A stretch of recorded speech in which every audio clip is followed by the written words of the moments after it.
This is the final part of this series, and today we're going to look at what the shots that we've created in the last few episodes will look like when we move them into the real world, so we can visualize what it's going to look like on the day when we shoot. Hey, welcome to Real Time Workflows. I'm MX Bell. I worked on Deadpool and Wolverine, Jurassic World Fallen Kingdom, 1917, Hobbs and Shaw, Wheel of Time, Little Mermaid, No Time to Die, tons more. What you're going to get in the channel are my pro tips and how I use Unreal Engine to make films. So let's get started. Let's make some stuff. See you down the road.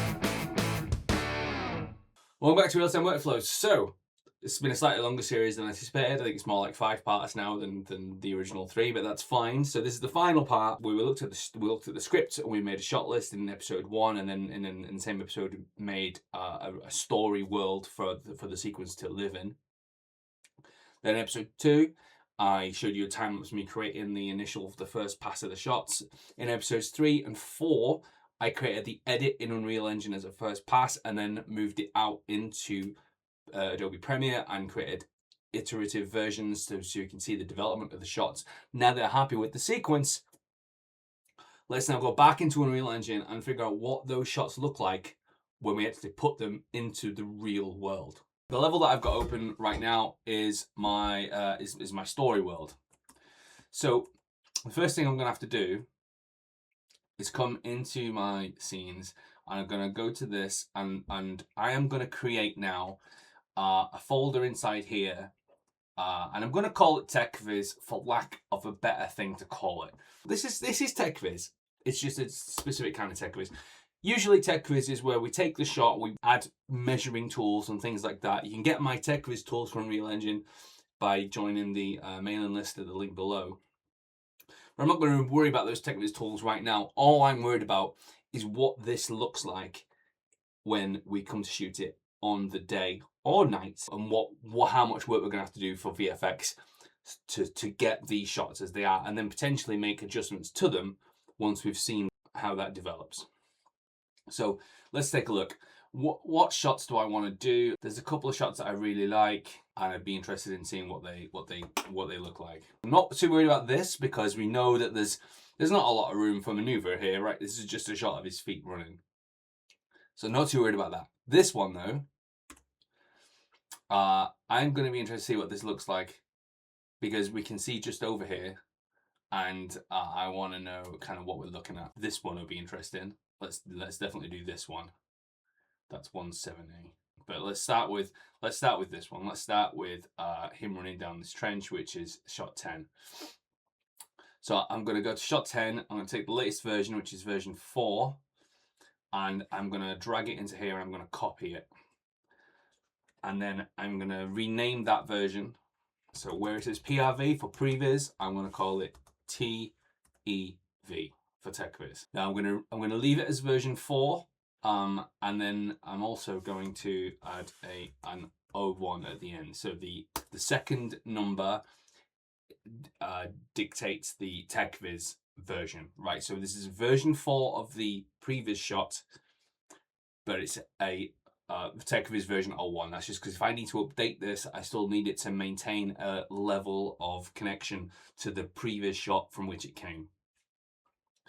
Now the next thing I'm going to do when I open this, I want to open this up in my real world. So I'm going to go to my trenches. So now I can open this shot. Now we're going to get some errors probably somewhere in here. Yeah, so because Conrad doesn't exist in this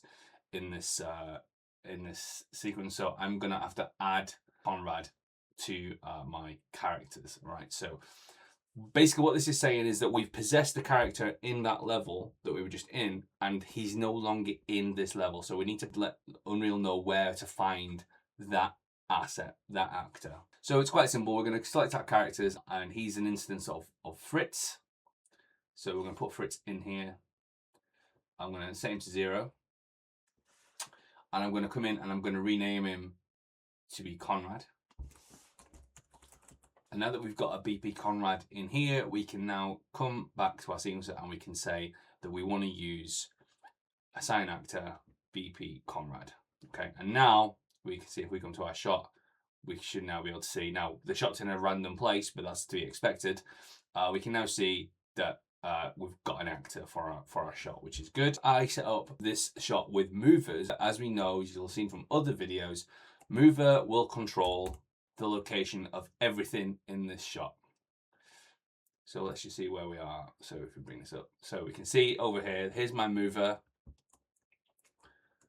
and here's Conrad, and the cameras are over there. Look, okay. So all I'm going to do is I'm going to move everything to be roughly somewhere new. So my German trench is over here, and we're going down this long bit here. So keep going, and we were shooting it from this end down. So come down here, we'll drop this down, and I'm going to rotate around here until we roughly line up.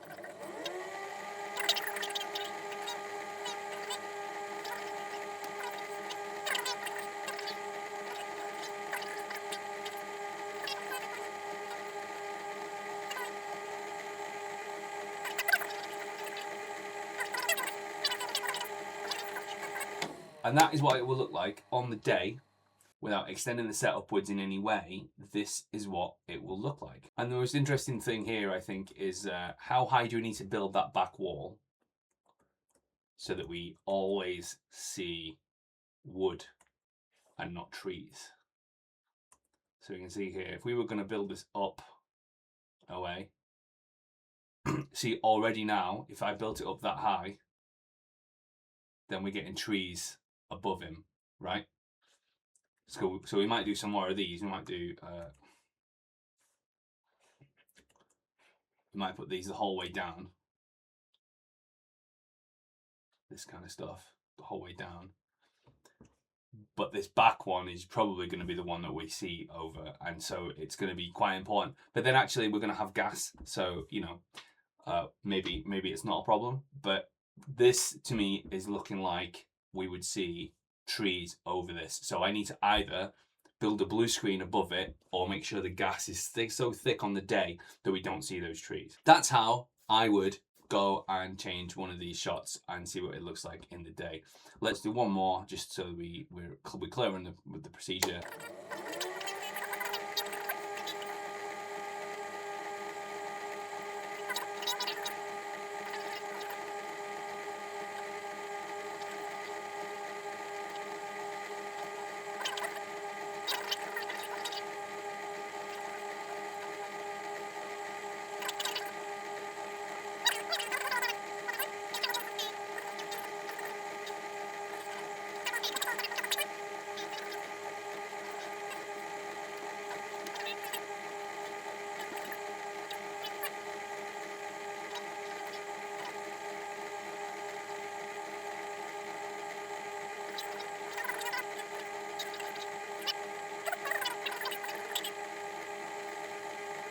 So that's how it would look. And I think maybe we'll get away with it, actually, in that respect. But now we know what I'm going to have to build on the day to get that shot that I prevised in my story world and make so that we could do it at this location. So that's how we move shots into the real world and see how they're going to work, how we might try and shoot them on the day. In theory, at some point in the pre-production process, I'll probably do this for the entire sequence. And because I want to see not just this aspect of it, but how it fits as a whole sequence once everything's moved around and fit. Like, does it visually make sense? Are we starting to notice that we're using the same locations multiple times and things like that? Do we have to change like what the build-ups around them look like? It's all part of the process, but that's how I would do it. That's how I intend to do it for the film, and that'll be super useful for everyone involved, for the whole team.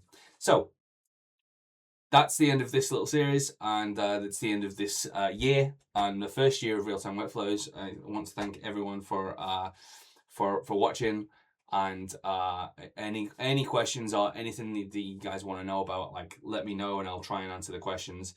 But for now, I am gonna say bye and thanks for watching, and I'll see you in the new year. Take it easy. See you down the road.